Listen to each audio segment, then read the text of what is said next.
भारतीय वायुसेना के 7 कमांड। भारतीय वायुसेना के 7 कमांड। भारतीय वायुसेना यानी इंडियन एयरफोर्स के 7 कमांडों में 5 ऑपरेशनल और 2 फंक्शनल कमांड शामिल हैं। ऑपरेशनल का मतलब परिचालन और 2 फंक्शनल यानी कार्यात्मक कमांड शामिल हैं, जो देश की हवाई सीमाओं की सुरक्षा और रखरखाव करती हैं। इनके मुख्यालय प्रमुख शहरों में हैं, जैसे पश्चिम में नई दिल्ली, पूर्व में शिलांग, मध्य में प्रयागराज, दक्षिण में तिरुवनंतपुरम, दक्षिण पश्चिम में गांधीनगर और ट्रेनिंग के लिए बेंगलोर और मेंटेनेंस के लिए नागपुर कमांड।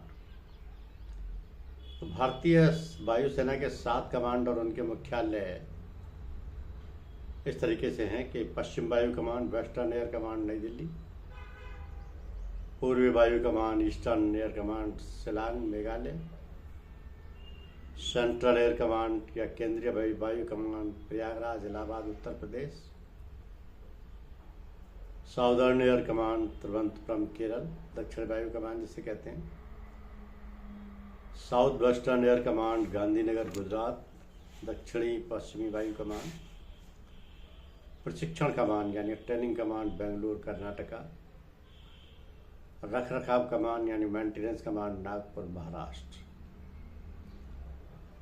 परिचालन कमांड ऑपरेशनल कमांड पश्चिमी, पूर्वी, मध्य, दक्षिणी और दक्षिण पश्चिमी है,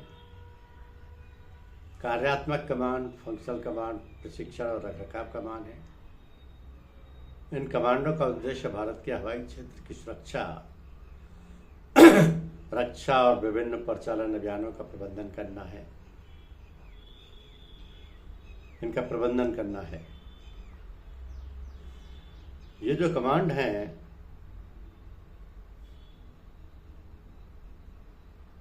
ये 7 स्तर के होते हैं।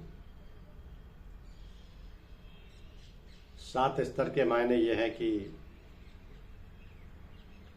वायुसेना में वायु पद की संरचना में 7 सूचीबद्ध पदों का प्रावधान था, जिसमें कि सिपाही प्रथम श्रेणी, कॉर्पोरल, तकनीशियन 5वीं श्रेणी, सार्जेंट तकनीशियन 4थी श्रेणी, स्टाफ सार्जेंट तकनीशियन 3री श्रेणी, तकनीकी सार्जेंट और मास्टर सार्जेंट। तो वायुसेना के जो 7 कमांड हैं, इन 7 कमांडों के अलग अलग स्थान पर हेडक्वार्टर हैं और भारतीय वायुसेना गौरव से इन 7 कमांडों को मेंटेन करती है, ट्रेनिंग की व्यवस्था करती है और यहाँ से अपनी गतिविधियों को संचालित करती है। धन्यवाद।